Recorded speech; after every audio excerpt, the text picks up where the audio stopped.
I want to start by sharing with you a story of a client of mine that decided to promote a 20-year veteran to the CEO role. This fellow was in no way qualified or prepared.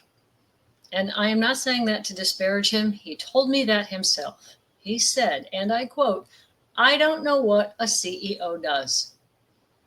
So, how on earth did they choose him? He was a dedicated veteran of the company. But that's not a winning strategy.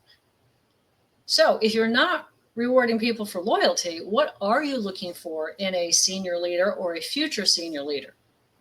I will give you three qualifications to start. The first is they need to know how the company runs. They need business acumen. It's not enough to know how your department runs or to run a department really well, which this fellow in the story did.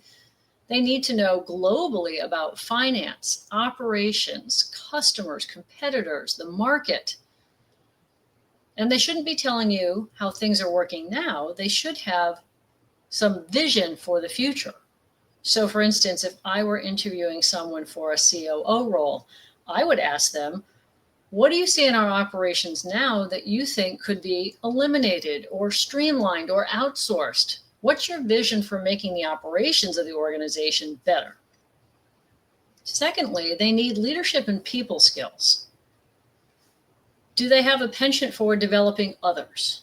Clearly, the company in the story did not. They didn't get this fellow prepared for a CEO role at all.